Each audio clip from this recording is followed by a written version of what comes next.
Good evening. Welcome to our spring break in Greece travel info session. My name is Matt Welton. I'm the Assistant Director of Travel Study here at the Graham School.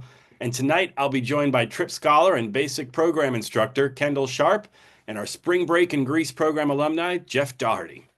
I'll start things off by giving a brief overview of the program, and then I'll turn it over to Kendall, who will tell us all about what he has planned for travel study in Greece. And after we hear about this year's program, we'll hear from Jeffrey, who will share a bit about his experience as a student last year. We'll end the session by answering your questions. After tonight's session, I invite you to visit Spring Break in Greece website. The link is here on the slide, and I put it in the chat earlier as well. Here, you'll find an overview of the program, including a sample itinerary, list of the sites we'll visit, and you can also view the pricing and cancellation policies. You can apply for the program directly online. Our applications are now open through December 20th, which is coming up in a few days. I think that's Thursday. So if you are interested in joining us but can't commit to the deadline of the 20th, please do reach out to me, let me know, and we can discuss the options. Now, imagine walking around the same marketplace as Socrates, riding over a landscape where Peloponnesian wars were fought, and making your way up a mountain path to the site where both mythic characters and historic figures sought advice from the ancient oracle. Our Spring Break in Greece travel study program allows you the unique opportunity to discuss ancient works of philosophy, drama, poetry, and history with other basic program students at the exact locations where our classroom texts are set. Each year in our spring break, we partner with the Athens Center in Greece. It's a relationship that began when the Graham School ran a summer session academy for high school students led by basic program instructors. Founded in 1969, the Athens Center has hosted classes, semesters, and travel study programs for generations of students and lifelong learners interested in exploring Greek history, language, and culture. Bilingual archaeologists and representatives from the Athens Center will travel with us as we explore key sites in Athens and around the Peloponnese. In addition to the staff at the Athens Center, Kendall will be on hand to lead 3 basic program style discussion sessions, and I'll be traveling along with you as well. Both Kendall and I will always be available during free time to set up extra opportunities, grab people to go grab a bite to eat, and generally be there for discussions. This year, our trip takes place in March. Actually, every year it takes place in March during the spring break from classes. March, as those of you who have gone to Greece might know, is a wonderful time to visit the mainland of Greece. The tourists won't be pouring off of their cruise ships quite yet, and the weather should be quite comfortable. You can expect temperatures around the 50s and 60s, with nights a bit cooler. Although do keep in mind last year, during their 2024 trip, the temperatures at night did dip down to the upper 30s. So we do recommend that you bring a jacket. Also for the flights in and out, if you're coming from Chicago, it'll still be chilly there. And bring a sweater or two with you. Now, since we'll be walking on a lot of uneven paths, city streets, and over rocky terrain at archaeological sites, we do recommend, well, highly, that you bring sturdy, comfortable walking shoes. Now, we'll be changing locations several times through the trip, so packing lightly is also highly recommended. As we travel, we'll stay in smaller, budget-friendly, centrally located hotels. In Athens, we'll be staying in a neighborhood near the Acropolis Museum. I actually think it's one of the hotels closest to the Acropolis with that fantastic view you see there on the top porch. It's on a quiet street with nearby shops, a pharmacy, restaurant, coffee shops, and wine bars. Now, outside of Athens, our hotels will be located near the sites that we stay in Delphi, Olympia, Pylos, and Nafplion. Breakfast and lunch will always be included daily, and most of the locations will be within walking distance to restaurants that you can explore for dinner. In Nafplion, for example, you'll be close to a number of charming spots. There's a bunch of shops, there's cafes. It's a wonderful old town that is quite charming. Travelers really enjoy staying there in that location. Each day will begin with breakfast, then a walk or a bus drive to a site accompanied by an archaeologist from the Athens Center. We'll break for lunch before continuing on to the next site or museum. And while most dinners will be yours to explore, we'll also be around for anyone who'd like to eat together as a group. This tour will take you to the must-see ancient destinations on the mainland. We'll spend some time at the Acropolis and the Acropolis Museum, the ancient Agora and cemetery in Athens, a visit to the National Archaeological Museum, trips to legendary sites of Mycenae and Tiryns, and a visit to the ancient theater of Epidaurus, plus the stunning site of Delphi and excursions to Pylos and Olympia. Tuition for our 2025 Spring Break in Greece program is currently set at $5,350 per person in a double room and $5,989 per person in a single. Now, this tuition will cover your hotel accommodations, daily breakfast and lunch, 2 dinners, archaeologist-led sites and museum tours, a series of discussion sessions, entry to all site and museums on the itinerary, coach transportation for excursions outside of Athens, and supportive services provided by the Athens Center.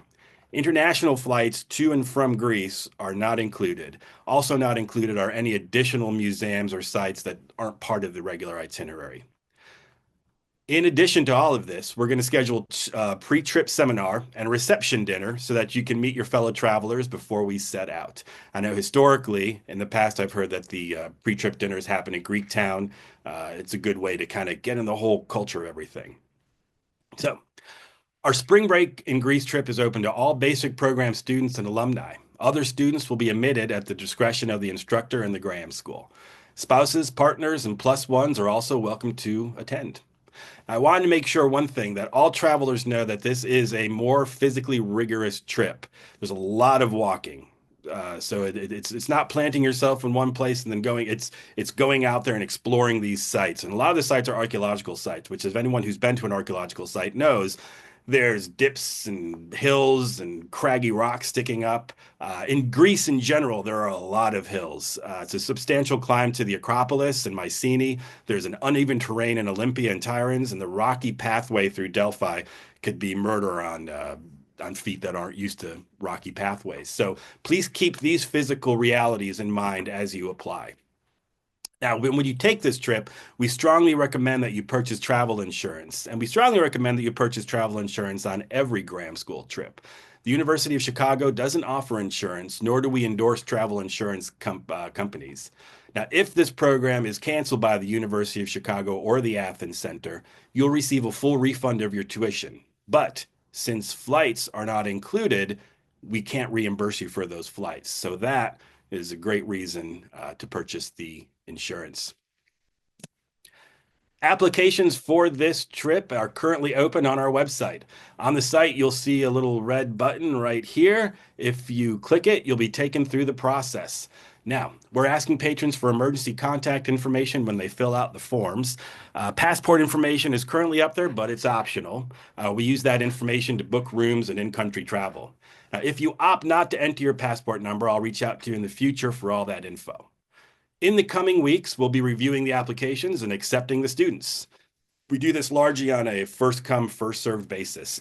At that time, I'll reach out to you with information on how to submit your tour deposit of $1,200, which includes a non-refundable amount of $500. Once that tour deposit is made, your spot's secured, and you'll be subjected to the cancellation policies listed on our website. This particular trip is limited to 17 participants. Now, at this time, I'd like to introduce our tour leader, Kendall Sharp. Kendall is the former Cyril O'Huel Chair and is an instructor of the basic program. He holds a PhD from the University of Chicago Committee on Social Thought and a BA from the college. Kendall has extensive teaching experience, including an assistant professor in the Department of Classical Studies at the University of Western Ontario. His research and publishing focuses on Plato's dialogues as literary expressions in the philosophical life. His teaching has included Greek and Latin languages, classics and translation, and both classical mythology and ancient Greek science.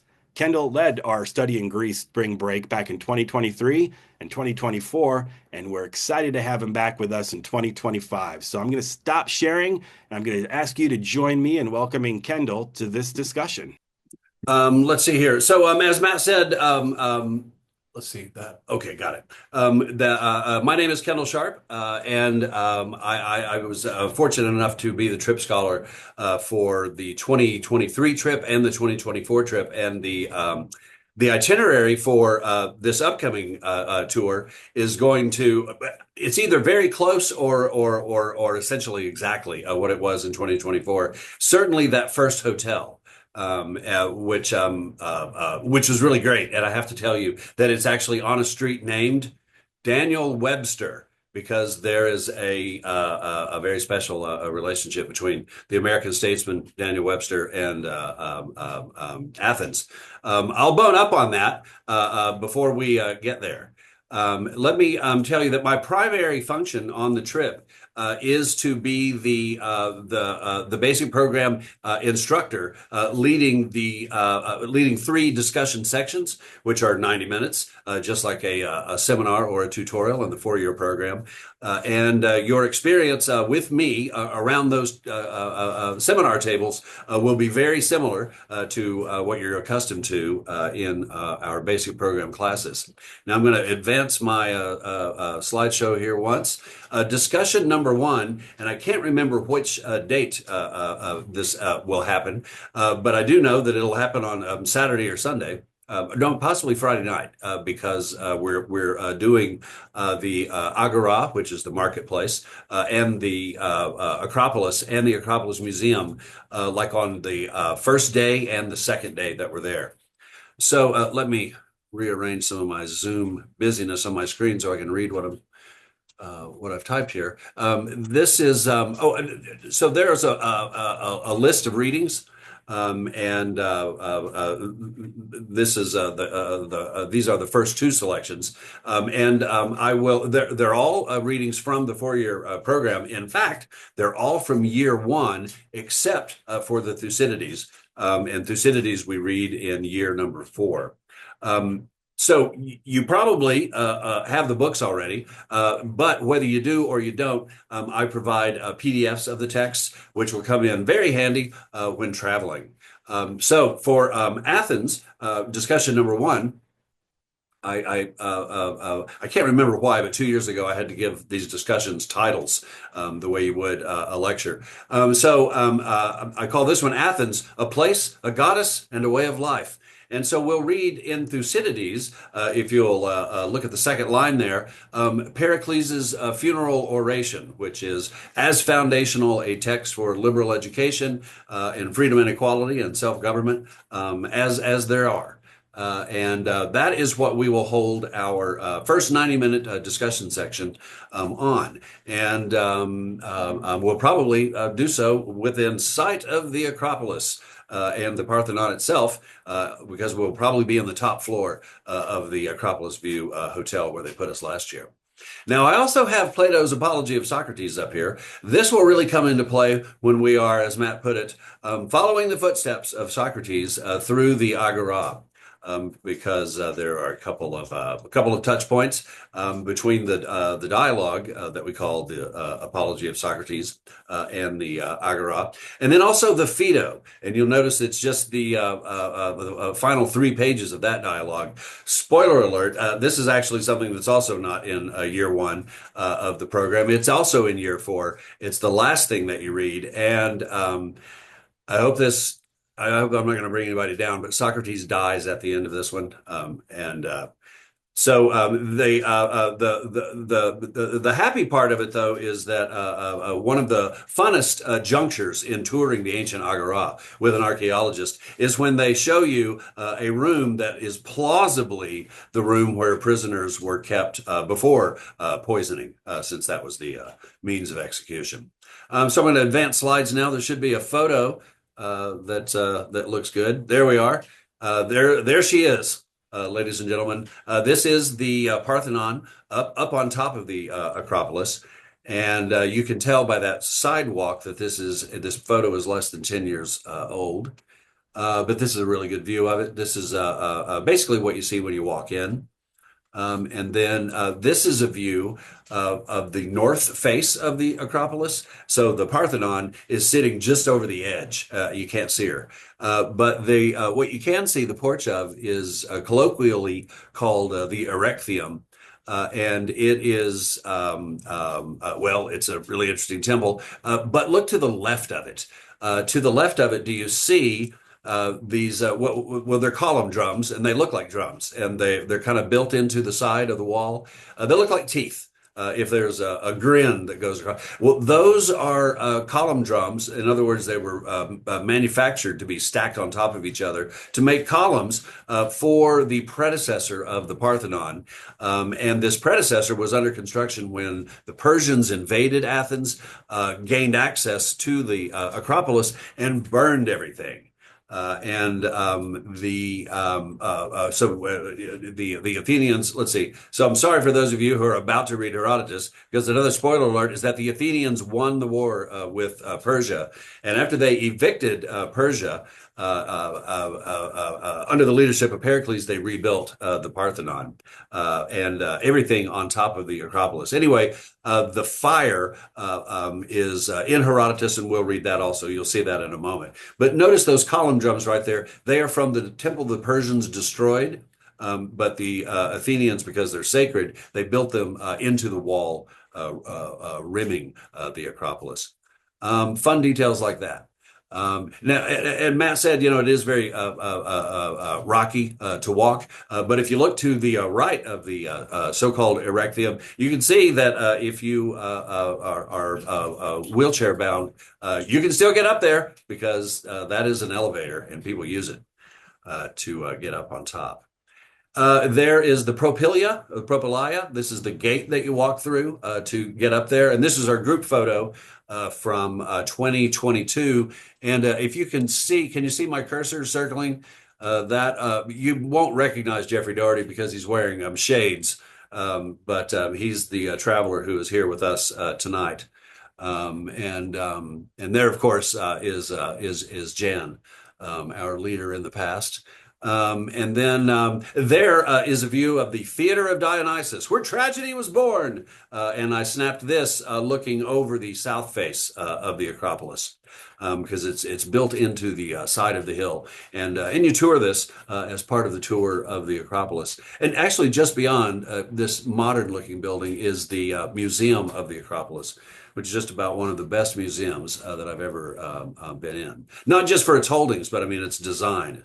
It makes the material really easy to read. It makes things perspicuous. And then we hit the road and we go over to the Peloponnesus. And the first place that we do a discussion section is either, no, it needs to be before. We go to Pylos or Poulos. Which is a Bronze Age site. But it just so happens that we read about it in year 2 of the basic program. It's featured in book 3 of Homer's Odyssey, where Telemachus, the son of Odysseus, travels and visits with Nestor. And Nestor is a member of the family who historically actually did live at Pylos. And Telemachus is seeking news about his father, Odysseus, who's now been gone 19.5 years. So we'll go to Pylos and we'll see the Bronze Age palace. It's a super, super important site. It is the site where they excavated back in the late 20s, early 30s, the tablets that were written in what they called Linear B, and they were decoded by Michael Ventris in the late 40s, and they were able to demonstrate that the people who lived in this part of Greece in the Bronze Age, which means 1600 BC through 1100 BC, that they spoke Greek. There's a little display about that decipherment there. But there's some fun features about the site, and I don't think I capture them in any photos. But this piece, this is an agate, and they call it the Pylos Combat Agate. And I'm going to advance now to a line drawing of this illustration. This is causing problems with pre-existing narratives of art history. Because first of all, this thing is so tiny. It's a mystery exactly how they could work in such detail. But look at it. They're wearing kilts. It looks like a scene from Homer. It's from about 1600 BC. This belongs to a guy that we now call the Griffin Warrior. And he was dug up about 8 years ago, 8 or 9 years ago at Pylos. He's not available for looking at, though, yet. Because the archaeology is still so fresh. But there's this extraordinary combat agate. that I'm showing you now. So let's advance on. Discussion number 3. So after Pylos, then we're going to go to two sites which will probably never leave your mind's eye after you clap eyes on them, Delphi and Olympia. And these were major sanctuaries back in the day. And we go to both of them. And so when Matt talks about this trip being like, I don't know if you said highlights or greatest hits, but it's really like the basic program of locations and sites to go to. So from Athens down to Pylos, and then Olympia and Delphi. And the reading for Olympia and Delphi is all from Herodotus. And so look on the second line here. The first clump of reading that we'll read concerns Delphi, and that's from book 1, and you'll read that in January if you're in year 1 now. So because there's a lot of information about Delphi and the treasures that were there, and a lot of the visual art that we will see, Herodotus will help you see better. And then Herodotus narrates the Battle of Marathon, which is from 490, when the Greeks repelled the invasion of Persia. And there's a special tie-in with Olympia. I'll show you in a photo in just a second. And then in book 8, Herodotus talks about the burning of the Acropolis, which I could have mentioned a while ago. In the Acropolis Museum, there's really dramatic evidence of the burning of the Acropolis because it melted marble. And so they have some statues that melted. And also a whole floor's worth of really important statuary that survived because the Persians burned it, but didn't destroy it. And so the Greeks, like they buried those column drums or posted them in the side of the wall, they buried all of the statues that had not burned because they were sacred, and left them for modern man to dig up between the 1890s and the about 1920. And so here at Delphi, these two statues are plausibly identified with the story that's in Herodotus Book 1, which you can read and we'll discuss when we're over there in March. And on the right is an exciting excavation photo of one of these two twin brothers as he came out of the volcanic tufa in the side of Delphi, probably in the 1880s.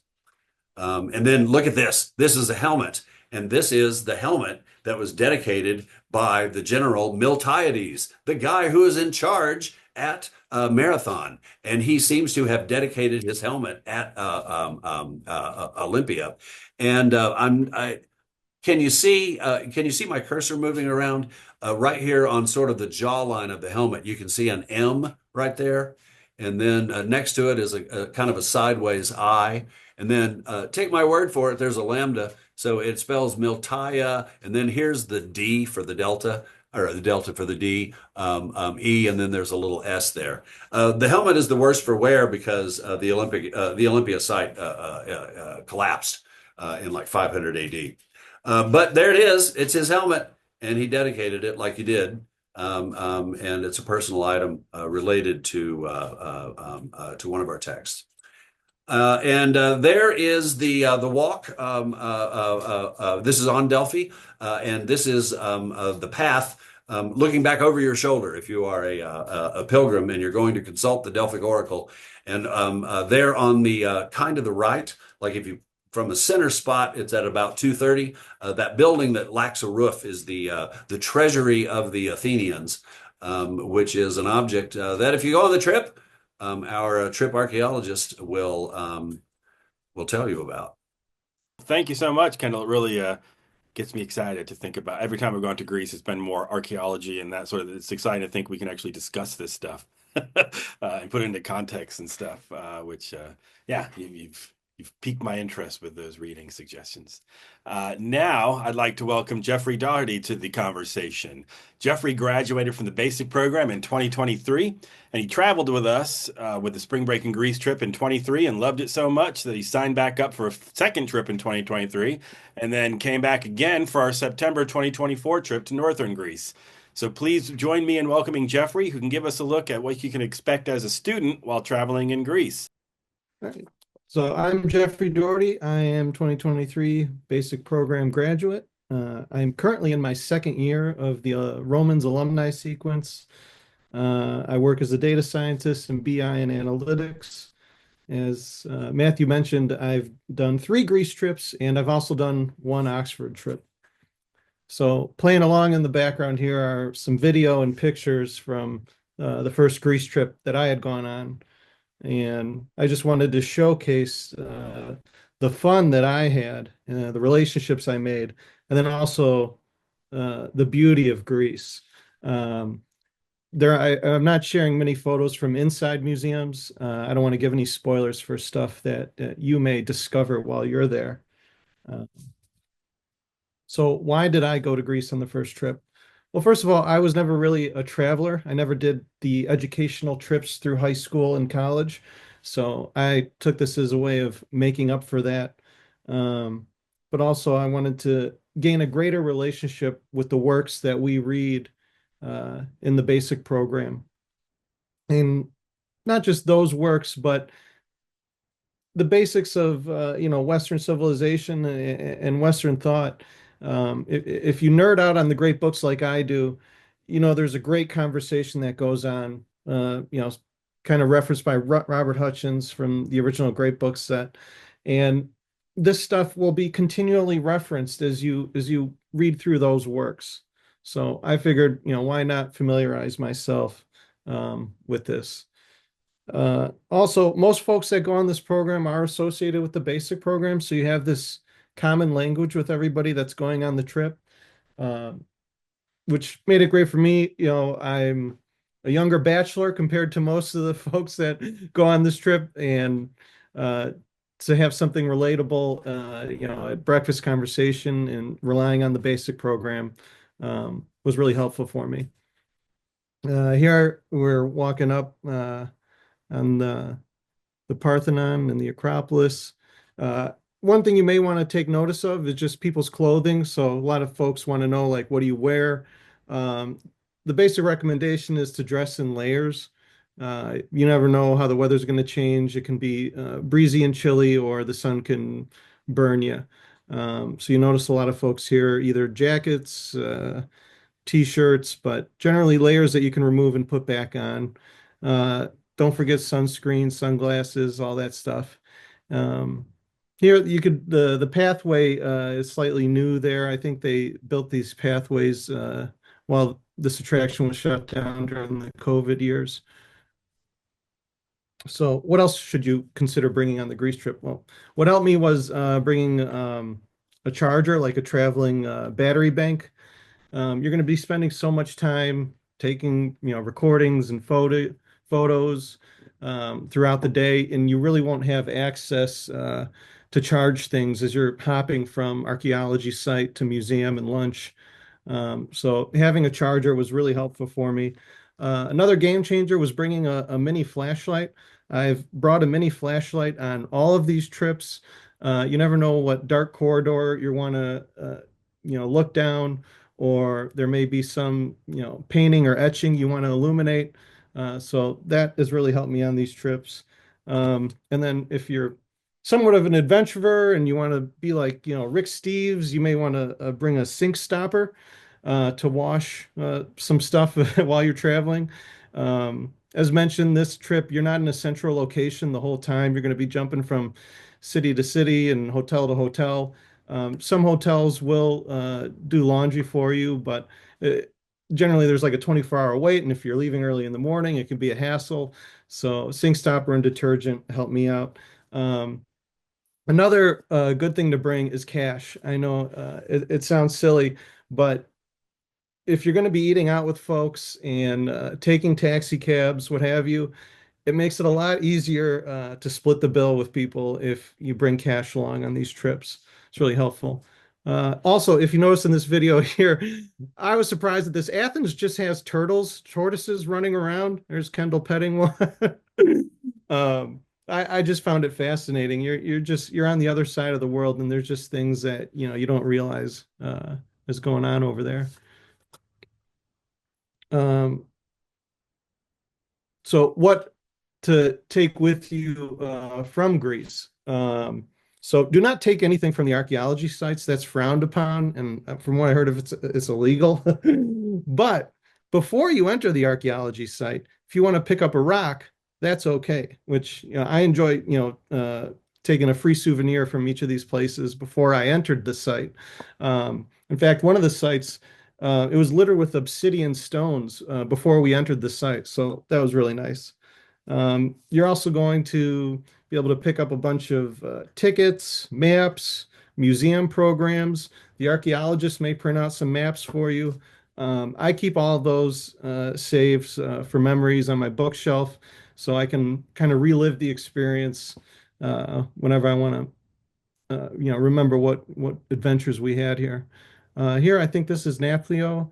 Um, that staircase, we traversed up that, and this wasn't part of the itinerary. This is something we decided to do on our own, but it does speak to the fact that there is a lot of walking, and if you really want to get these beautiful sights, there was no railing on this staircase in some parts, and the stairs a lot in these archaeology sites are so old that they're not sized well. Some are taller than others. They're misshapen. So just be aware that there is a bit of hiking involved. Another thing that I like to take with me from these trips is if you're going out with folks after the day ends and stop at a bar, grab a bar coaster. I like to take a set of those home with me, so again, I can relive what I've done on the trips. And then also, you're going to take home memories, friendships, and a greater appreciation for the works that you read. Here, just some more great views from walking up that staircase. This is a little bite to eat we went out and had. Another thing you notice at all the archaeology sites and some of the museums are museum dogs, I call them. All these sites adopt essentially stray dogs, and you just find them, everywhere. That was one in Olympia, and I thought it was just really cool to have this cane corso watching over Olympia. And the day we went to Olympia, it had rained out, so this was another adventure of traversing through these ancient sites and kind of doing some platforming and jumping across to get greater views of some of these locations. That's the archaeologist that we were traveling with, John Leonard. I'm not sure if he'll be the same one you guys have with this trip, but he is just excellent. Earlier in the video, there was a photo of a fountain in front of the Zapion. Um, if you're around John, you could ask him. There is an American relation to that fountain. He tells a good story behind it. John is from America, so it was really nice to have him on the trip because he was just very relatable and kind of knew the sensibilities of Americans and um, what to explain to us on the trip, and always willing to answer questions. This is at the same site, just beautiful scenery that we had there. We had dinner one night where this fellow was our server. And that's one of the other highlights of these trips is the amazing food you're going to eat. I've gone on 3 of these trips, and I feel like, the ladies at the Athens Center who plan the eating portions or where you're going to dine out, they just keep getting better and better at it. Um, there's the theater at Epidaurus. I recommend you memorize some passage or piece of music so you can go there and recite it. I did Minnie the Moocher. I've heard other folks have recited Homer. There's a photo of one of the series lectures that we had in Kendall. It's really great gathering in those hotel lobbies and um, having essentially a basic program course. I romanticize it. It makes me feel like I'm in some Hemingway novel with a bunch of expatriates and we're all discussing old works. Another thing that isn't on the itinerary that if you are running around Athens that I highly recommend is visiting the National Cemetery. Um, Athens is just, bathed in marble, and this cemetery is just gorgeous. It was one of the greatest scents there is that Athens has these like sour orange trees that give off a scent. But also, I went here on a Sunday, and there's these, Orthodox Greek Christian worship shrines, and they burn incense in those. So the combination of, the beautiful weather, the incense smell, and the sour orange trees, it was just remarkable. So I definitely recommend doing that. But that was some of what I did there, and I'll stop sharing there for you guys. Thank you. Thank you very much, Jeffrey. Let me get you off of our remove spotlight there. It's a great tip to bring along a little flashlight. I also recommend people usually bring along a little pair of binoculars. You'd be surprised how far even a junky little pair of binoculars will take you, especially at some of these sites where you're trying to see way up high to the detail and such. So little bit of insight on what to expect as a traveler there. I love the little insight you had about the food and the clothes and such. When you're in Athens, he showed you the cemetery. There's some great parks in Athens too, that are grand and sort of different than what we're used to. So if you are around and walking, it's a great place to see sort of the modern Athens. So it never really quite feels modern. First question's coming in from Nick. How much free time do we have on the trip? Kendall and Jeffrey, you've been on this trip a few times, so I think in my estimation, just reading about it, it seems that it's kind of dinner and on. It's yours, but looks like you went up to the fortress in Nafplion. How much free time do you have when you're traveling? So let me say, when you say you went up to the fortress on Nafplion, that's a singular you. Only Jeffrey did that walking. I do not do that level of challenging walking. Good. I was nervous. I didn't want to do that. Yeah. So, oh, you've done. Yeah, but I was younger. That was a lot of steps. Yeah, in general, free time is the dinner hour and after. The only exception really is when maybe there's a discussion section, and then it's only 90 minutes after dinner, depending on scheduling and travel arrangements. So there's a feeling of frequent free time without just in terms of like you're not ball and chained to the schedule like for 18 hours. So there's a rhythm of like having time for you that you can control yourself. But then we don't waste a minute, especially if the sun is in the sky. And we're on the move and we're looking at stuff. But there's not a feeling of hurry either. That's everything is perfect. Everything is just balanced on these, at least the two trips that I've been on. Basically, like that, the time for yourself sort of just seems to happen right about when you really want to talk about this last few hours with people who also experienced it. So there's plenty of free time in that sense. What's the other thing? Oh, well, on the bus when we're going place to place is also free time for napping, but then also, conversations. What do you think, Jeffrey? Am I telling the truth? Oh, yeah, absolutely. I think the travel arrangements play a large role. Some folks are going to arrive a day early. Some folks, the reason I was able to go to National Cemetery was because I was there a day late after everybody had left, and I was just running around Athens by myself. So that was making good use of the time. But I also consider, the itinerary part of the huge value of this trip. I've never been on a trip like this where you are hitting museum in the morning, archaeology site in the afternoon, or vice versa on the following day. Um, it it's just packed with so much value that, as Kendall says, it's perfect that you're just fitting so much. You wouldn't believe how much you've done once the trip is over, and it's still I'm months going on from this trip, and I'm still unpacking it. Going through these photos and putting these slides together. I'm still going. Oh man, I forgot we had done that. That was great. I remember that bit. We have a couple of questions here about the hotels and stuff. So one was wondering if you can arrive a day or two early and stay in the same hotel. Yeah, we can do that. So if you plan on getting there early, let me know, and we'll look at the availability and should be able to hopefully get you in the same hotel. Again, also when you leave, if you need to stay a day or two, we can help you with those accommodations also. And also a question is, and this one is She says from Elizabeth for Jeffrey, how dingy are the hotel rooms? I asked bluntly because the word budget friendly makes me think of college travel and bugs, stains on curtains and stuff like that. What details can you give about the hotels? So I never experienced any bugs or dirtiness. The hotels were actually really well kept. The size may not be for everybody. I'm a bigger fellow myself, and some of the bathrooms were kind of small, but I made do. But I was never upset with any of the arrangements or needed another room or anything like that.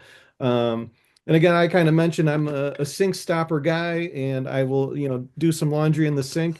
And at almost every place we stayed at, the staff there would take my clothes and lay them out on the balcony for me if I had them, drying in the bathroom. So they went above and beyond at most of these places.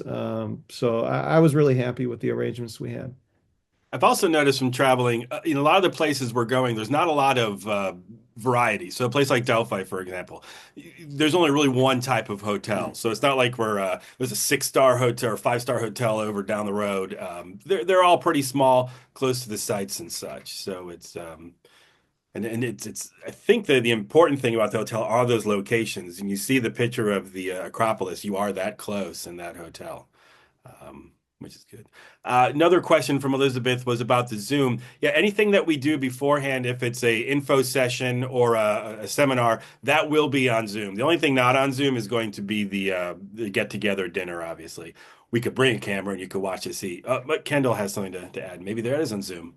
Uh, no, you're absolutely right. I just realized that I did not mention the pre-trip seminar in my little spiel, and that's what Elizabeth is asking about. So the pre-trip seminar that happens generally in February, like the end of the first week or so, will be on Zoom.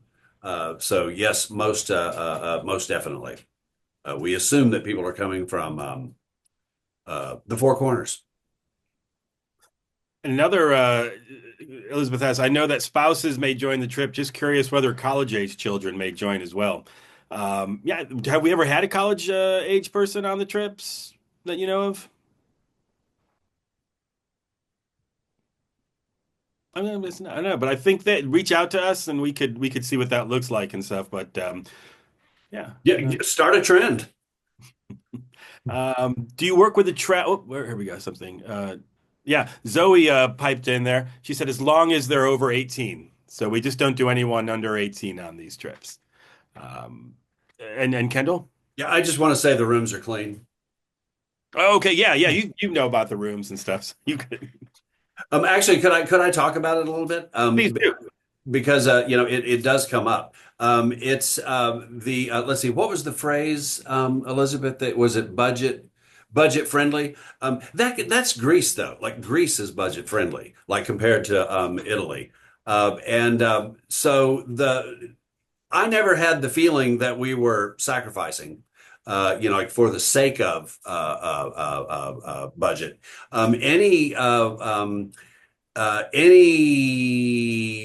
Let's say, any theoretical, hypothetical dinginess, and I'll confess it, one really hard mattress that I just couldn't believe. They just put me in a different room.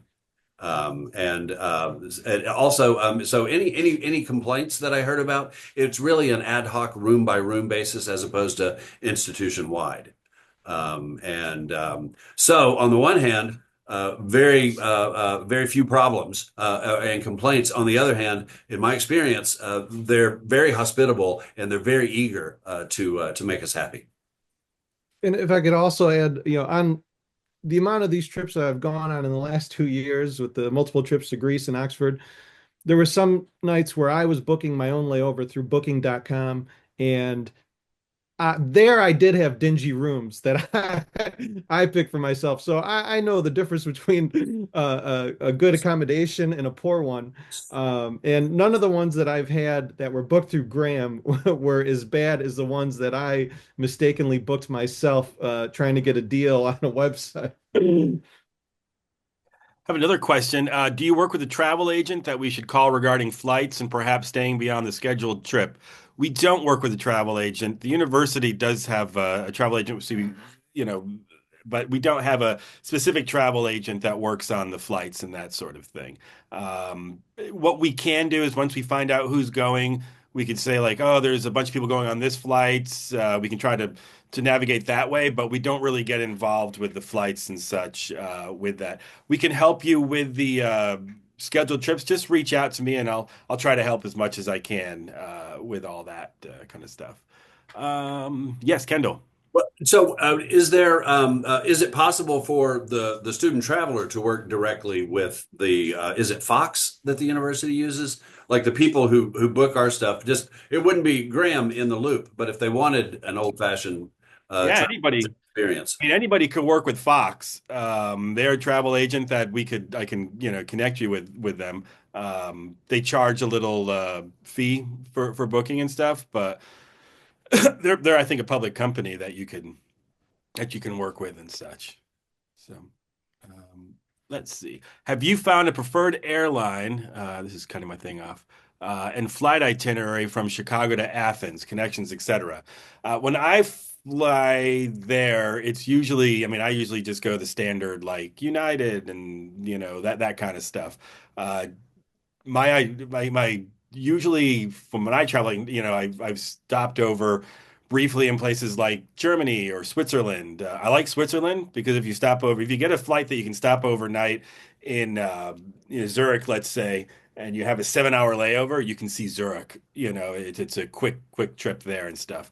But yeah, I just go with usually what looks good price wise that I trust. Usually for me, it's United, Americans, that kind of stuff. I've traveled with Turkish Air a lot, but that's usually going to Istanbul and such. But Kendall and Jeffrey, any luck with airlines that you've had that you enjoy, or a flight pattern? I like to leave at about 1 p.m. on Wednesday, and there's a United flight that is I think pretty much always leaves then. But for some reason, this past time round, Fox booked me and Jan on Delta. Ooh, fancy. Oh, was it? Yeah. Well, I got clocked in the head. So, yeah. You don't like Delta? I I got I don't injured. fly much because it's usually more expensive. But Oh, interesting. I've booked through American Airlines and United both. And sometimes they'll switch it up to British Airways, even though I've booked through somebody else. But I will give some of my tips on the flight across the ocean. I need an aisle seat. I got broad shoulders. I need to spread out.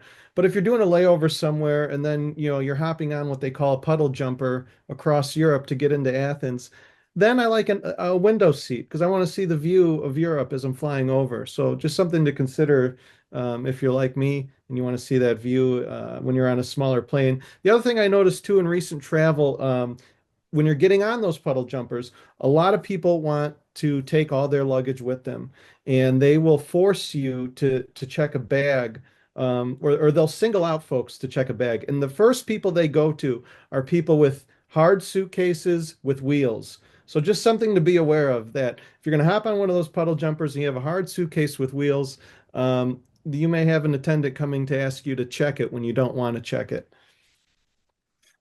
yeah, and I would add to all this, try not to do anything that has like an hour layover because more and more that's becoming very problematic. Give yourself a few hours. So many travelers that I've worked with get kind of gummed up with that. They miss flights, they take off, that kind of stuff. Also, a little industry insider thing. If you could, don't make your flight go through London because London also is it's very restricted when flights can go in and out of Heathrow. And lately they've had they haven't had the best luck with baggage and stuff. So when I do these trips on long, with usually the travel agents I work with say, anywhere but London. That said, you could probably get a really good flight to London and it should be fine, but just throwing that out to you. Yeah, so the food that you showed us, here's another one before I. Oh, yes, Zoe went through Munich and that was good. Yeah, Munich's a good place too. That's an easy thing. I tried talking to German to them, and they just mercilessly mocked me. So they all speak English, which is good at the airports. So that's nice. You talked about the food a little bit. We have two dinners included. The rest are not included. It's your time. A lot of times we'll get together and eat as a group, from my understanding. But also, I kind of want to ask Jeffrey, you touched on it a little bit. I mean, are you talking about big portions of food? Every time I've gone, there's been big portions, a lot of food. What are these trips like in Greece? Is it similar? Oh yeah, absolutely. It's you almost get tired of them bringing food to the table. And in the past, people have asked like, "Well, what about dinner?" Because you're kind of on your own for dinner. But sometimes you eat so much at lunchtime or later in the day that you will just go back to your hotel room and fall asleep. That yeah, it's an embarrassment of riches with the amount of food they're going to be bringing you that you almost want to say like, "No, we don't need dessert." But then once you see it, you're going to want to try it.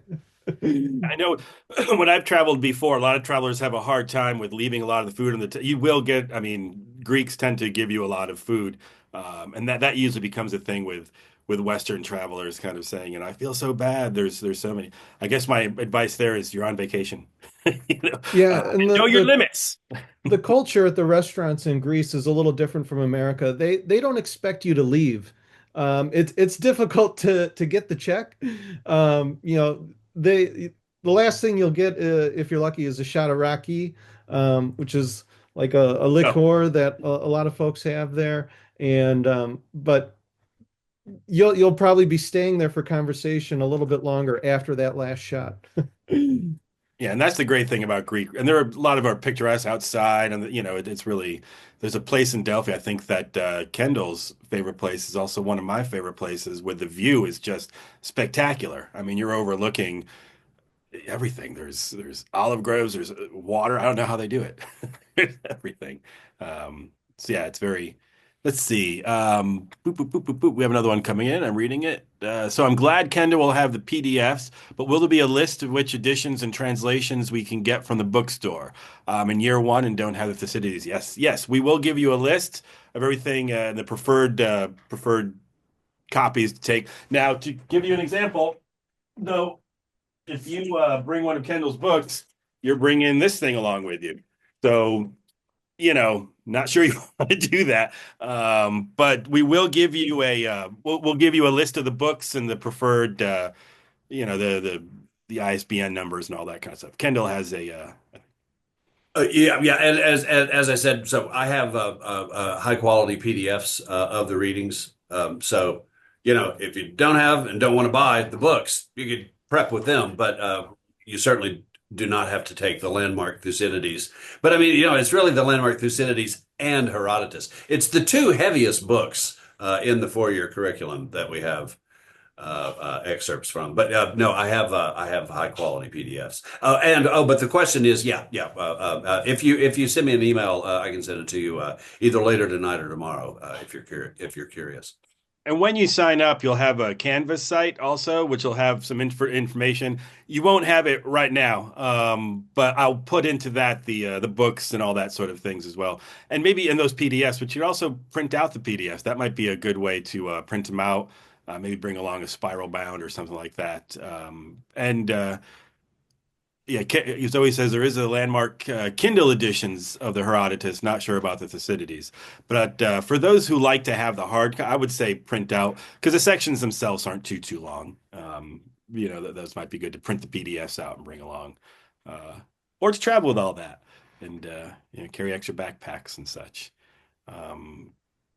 So yeah, it's also a thing. I'm glad Jeffrey brought up the cash thing because there are things where dinners are not included, so that is good to navigate. Now you can always exchange money there. I would say whenever there's ATMs everywhere, so you don't have to worry about really getting a lot of money from the United States and bringing it over. You can just hop off the plane and go to an ATM and get it in the currency over there. I would say just don't get gobs of it out, refresh those ATMs because you may end up having a bunch of euros and stuff at the end that you're like, great. Yeah, woohoo. Can I just add, sign up for spring break in Greece again if you have a lot of euros. Yeah, you can sign up that's again. what I did. But there are like scam ATM machines. Like I mean, they're legit, but they charge you an insane exchange rate. At the Athens airport, there's both. There is traditional bank ATMs that you need to seek out if you want to grab money there that won't charge you an insane exchange rate. But the ones that do charge you a crazy rate, they're all over Athens. So just be careful of those. They're called like Globex or something. You can't miss them. But you want to seek out the ones that are actually a bank ATM, and that way you won't get charged a crazy rate. And if you have any doubts, the hotel will be able to put you in the right direction. They have your best interests in mind and such. Or one of us. Yeah. 'Cause what happens is everybody goes to the same ATM, like coming out of the hotel, everybody's looking for one. So it's easy to avoid the scams. You just got to do it. Yeah.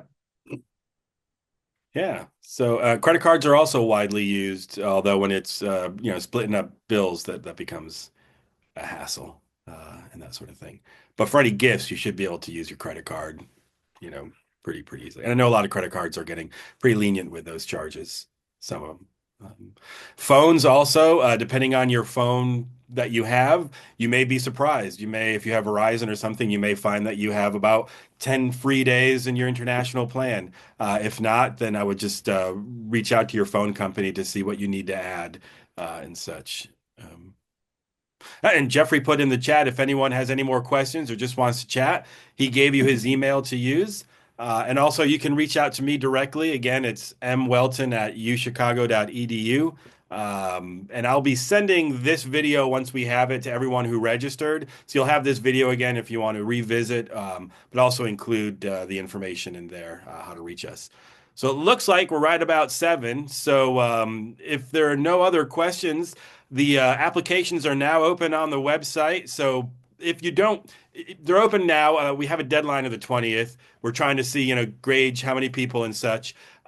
If the 20th doesn't make you comfortable, reach out to me and we can talk and all that kind of stuff. So yeah. Any other questions? Joe, before we leave, Joe Holmes says American banks have partner banks abroad. If you know of a bank's partner abroad, you can avoid the fees. That is a good thing. And Athens will have most of the stuff. I will say though, and I always say to people who travel, bring your favorite toiletries, suntan lotion, or sunblock, and all that kind of stuff. Just because while they do have it, it may be different than what you're used to. Especially shaving cream could come in a tube like toothpaste, and you're like, I'm in the 1930s. What's happening? Right now, we currently have about, someone asked how many people registered. We have about 7 people registered right now. So there's room. So please do join us on this trip. So, and Kendall. I just want to put in a final word about the high quality of breakfast at the Greek hotels. It's really good. It really sets you up for looking at some art and archaeology. So that's all I have to say. It's just it leaves nothing out. Yeah, don't skimp on that.